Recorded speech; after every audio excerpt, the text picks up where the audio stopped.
All right, so as far as the computer goes, very straightforward. I just got it back in, but if you look down here, you'll see there is a bolt there, there, and up here, all 10 millimeter. Make for sure you reconnect your ground, but you'll take this ECM out, you'll unsnap this piece, unplug it. ECM gets shipped off the Diesel Freaks to get that stage 1 or stage 2 upgrade tune in my particular case. It was gone about a week, got it back.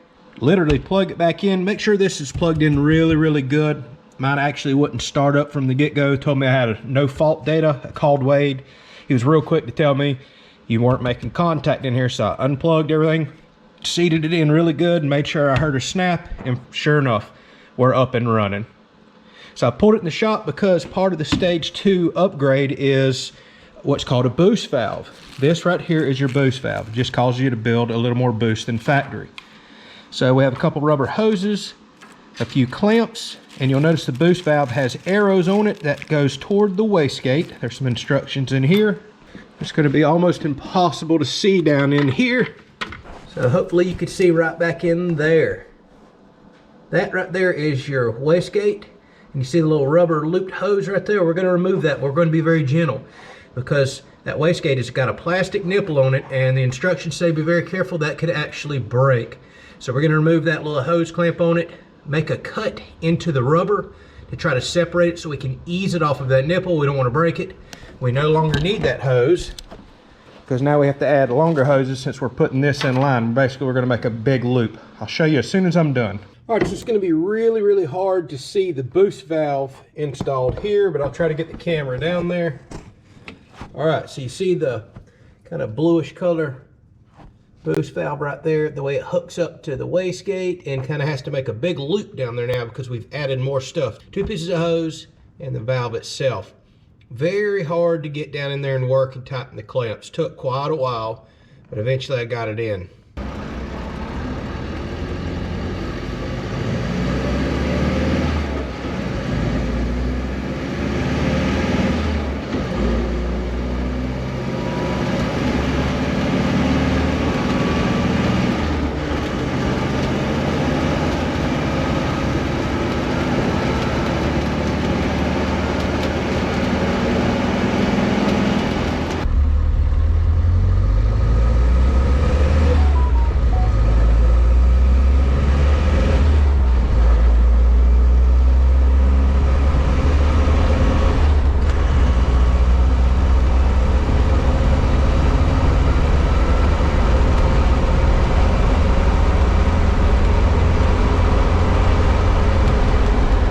All right, so let's have a quick conversation about the Roxor. So since putting the stage 2 on, we have drove hundreds of miles down paved roads, dirt roads, everywhere else that you can think of, through water, everything. Severe flooding here lately. So I've got a little bit of time under my belt on the stage 2 tune versus the stage 1. And to be perfectly honest with you, there was not as much of an increase as I was expecting. Now with that said, I have a friend who has a stage 1. And he's got a bone stock one of these, and I have driven it. There absolutely is a big difference between stage 1 and stock, or stage 2 and stock. So I think the upgrade's worth it. What this ultimately means is stage 1's actually really good. The only reason I did an upgrade is because Diesel Freaks allows you to upgrade from a stage 1 to a stage 2 for $100 if you've already got their tune. So if you change your mind. Well, $100 is a bargain. Now, I did have to take that out and ship it out to them, and my Roxor was down about 7 days, but that's all right. So if you buy stage 1, it's $500. If you buy stage 2, it's $600, or if you upgrade from stage 1 to stage 2, like I did, it's $100. Now, that comes with that boost valve that I showed you, and I will say, there is some increase, I can tell, especially in 3rd gears where I really feel it, and 4th gear as well. 5th gear, still kind of laggy on these, but as you've seen, we don't have much hills here in Florida. I can still climb a hill and increase my speed. There's nothing I've went to just yet that's actually stopped me. Pedal to the floor and we're just not gaining speed.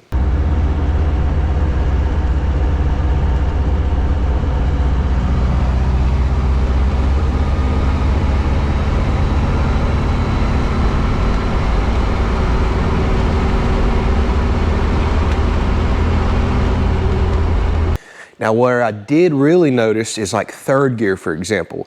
I guess the turbo's spooling up more with the boost valve. Don't really know how all that works, to be honest with you, but you can stomp it in a lower RPM, say in third gear on a dirt road. It feels like it takes a second. It's probably the turbo building up some pressure, things spooling up, and then I can actually break my rear tires loose on a dirt road in third gear. That's something I could never do before, so there's definitely some power there. And again, fourth gear has a pretty strong pull as well.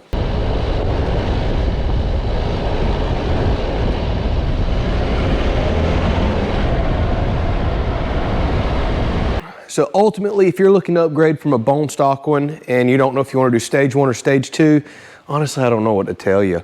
If you don't really think that you're going to be doing a whole lot of big tires and upgrades down the road, I'd probably stick with stage 1. All right, so on to one more performance goodie. It is highly recommended by diesel freaks, even when you're bone stock, but especially whenever you tune up to stage 1 and stage 2, more importantly, to change out your intake connection, because these factory ones are known to have a very loose fitting connection and you lose your boost that you're creating, that you've paid the money for here, and ultimately you're losing power. Actually, Diesel Freak shows on their YouTube page, whenever they did a stage 1 tune, stage 2, they put it on the dyno, and they showed once you put this intake kit in, like from stage 1 to stage 2, it was like another, I want to say 15 horsepower, something like that, that you pick up. So it's a significant amount on a small engine like this. That's like another 10% increase for changing out this leaky factory part, which we're going to do today. So this factory intake right here, this connection is pitiful. Cheap worm clamp, loose fitting pieces, and it's known to blow boost out around right here at this fitting. So we're going to change out this whole intake piece right here. We're going to have to remove these bolts and this bracket, and let me show you this new CNC machine piece. So all of this is getting changed out to much better fitting pieces that can also handle the higher pressure. And again, this kit is recommended for really just about any type of tune. Even Factory Wade over at Diesel Freak says he's seen an improvement with. So here is our new, looks like a much better quality hose right here, but you see these nice stainless bolt clamps right here. We can get a much tighter fit with these, but what you're ultimately going after, this piece is not cheap. It's about 300 bucks, but this is all CNC machine. CNC machine work is not cheap as well. All right, so take a look here. If you look inside this piece, this is going to go down over the factory intake. You're going to see in just a second, see the 2 O-rings in there. As you actually build pressure in here, those O-rings seal. Comes with a new gasket and a new plate up top. This is ultimately custom machined to fit this hose. It's going to go over, and then again, a really good quality clamp that can handle the extra boost and pressure and not blow out, because any bit of boost or pressure that's not making it into the engine, that airflow, well, when you lose it, you're not making the power.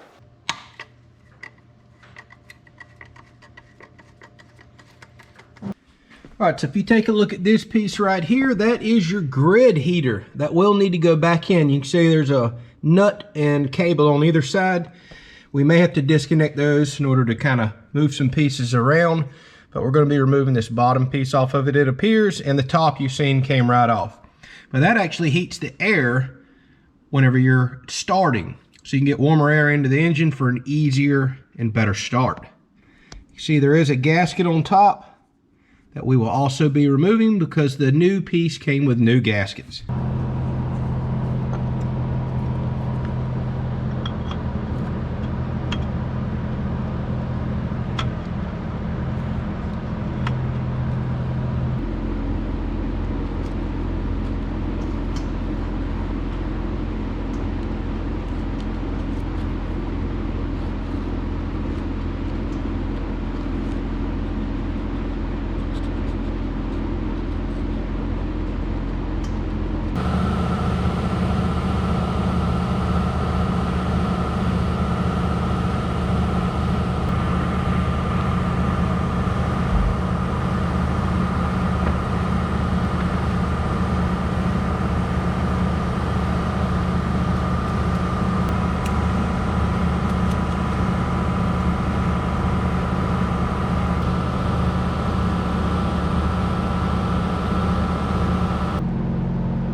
All right, so you can see we got the new intake piece installed.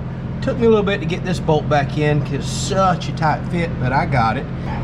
Now what I've noticed is the new boot that comes with this, the new hose, well, it's much better quality, and you can see it's flared bigger on this end and smaller on this end. But as you can see, it's way too tall, even when pressed down, and looks like it's going to be a bit too long hitting this piece as well. So I'm assuming we're going to have to trim this up. I didn't see any instructions with the kit,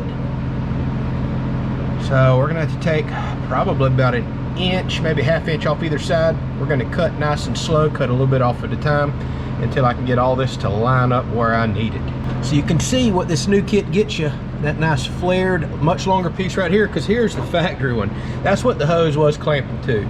Straight, slick, no flare, and with a tiny worm clamp. No wonder we're losing boost and blowing by that. That's pitiful. Now we can use the factory hose. There's kind of a guide here. It looks like it would fit up just perfect.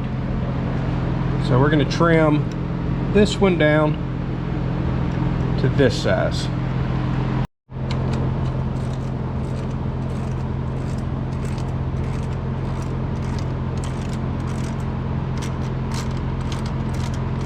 All right, we're complete, and I'll admit that was a little more aggravating to install than I was originally thinking.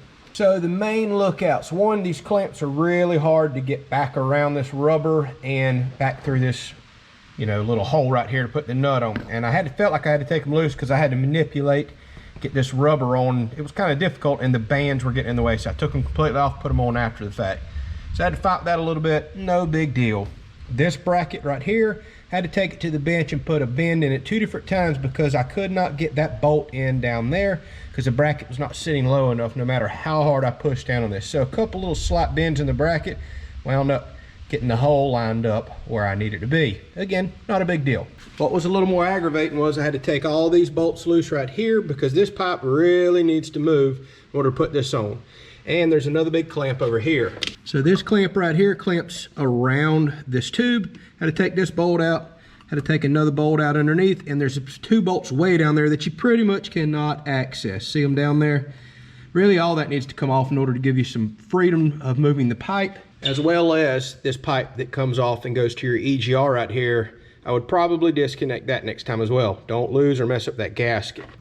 So since I couldn't reach those other 2 bolts down there very well, even with knuckles and everything else, I removed the bolt here on the bottom side, and I stuck a crowbar in between these 2 brackets that clamp together and just bent them out. Probably not the smartest idea, but that gave me just enough freedom of movement with this pipe once all this was done that I could just get the boot on and drop down. So it took me quite a while fighting with all that and figuring it out, plus putting a slight bend in a couple pieces to get it all lined up. But eventually I got it. All right, so we got some thunderstorms passing right now. As soon as they're out, we're gonna crank up and go drive. I don't know if I'm gonna feel the difference this makes, but I've seen the dyno results, and it's already well known on the forums that factory intake piece is very leaky. And looking at it, I can see why. There's just no clamping surface for the factory boot, and the factory clamps are horrible.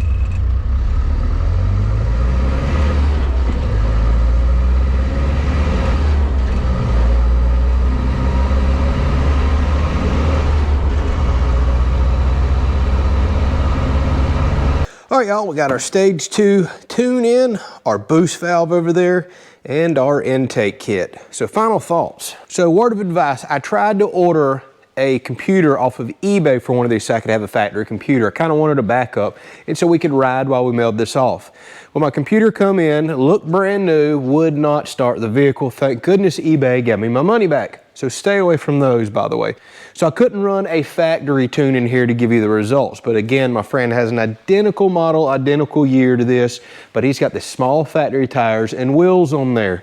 So it should feel like it's got more power, right? But with the factory tune, I can tell you, This, even with stage 1, turning much bigger mud tires, much heavier wheels, still pulls stronger. It's a lot more powerful than a stock one with tiny wheels. So there's a huge improvement between no tune and stage 1. Now my thoughts on stage 1 to stage 2. I think I can definitely tell a difference. As you just seen when I come back in the yard there, I can break loose in third gear on dirt and it starts getting a little fishtailing on me. I never had that power before, I felt like, at least with stage 1. Now, I didn't do all this to go out in hot rod and everything else, but I just wanted some extra power in third, fourth, and even fifth gear whenever I occasionally get out on the highway and need to get out in front of traffic or just get going down the road. Plus, in the future, although no plans anytime soon, we may run larger tires on this after we wear these out, and I wanted the power for that. But I mainly wanted this for some extra highway driving. So at the end of the day, we picked up about 100 foot-pounds of torque according to the most typical dyno results I've seen, and about a 100% increase in horsepower. Now, the previous owner had already put the stage 1 on there, so all I had to do was pay $100 to upgrade and then $300 for the intake kit. So I have $400 in essentially getting a 100% increase in horsepower over factory, and again, 100 foot-pounds of torque. That is very cheap. If you have to go buy all this from scratch for one of these, you're still talking a little less than $1,000, maybe about that with shipping and all, to do the stage 2 that comes with the boost valve, ship everything, and to do the intake kit. I still highly recommend the intake kit. I think I can tell a difference with and without it, but regardless, I've heard of enough leaking stories and I see how bad the factory parts are. I already knew I wanted to swap that out regardless. But there is dyno results online that I do believe showing you will see a typical increase with doing that. So anywhere between $600 and $1,000. This is unbelievably cheap horsepower. I don't know what other vehicle you can spend that little and double your horsepower and pick up a significant torque gain. Now, at the end of the day, this is an off-road cruiser. We're not looking for hundreds of foot-pounds of torque and hundreds of horsepower. This thing makes plenty of power as is, because you got to remember it's coupled with a 5-speed and, more importantly, 538 gears. Actually, I wish it had higher gears in it, like say maybe some 488s, so I could do a little bit higher highway speeds without running my RPMs up. But we make plenty of power in this package now to turn 32s, and I think I could go turn 36s, 37s all day long. And we may do that down the road to lower our RPMs for some highway driving. All right, y'all, that's probably the last performance upgrades we're gonna do for a while. I don't wanna push this engine any harder. I tend to really baby and take it easy on my stuff. Again, I'm only looking for the power for some get up and go on the highway real quick. Otherwise, we typically just put around in third gear everywhere we go on the back roads. We will be doing some additional builds and DIY stuff for this as we continue to build it out for our lifestyle and our daily use. So make sure you stay tuned to the channel and we'll be sure to record it. Thanks for watching. We'll catch you on the next one.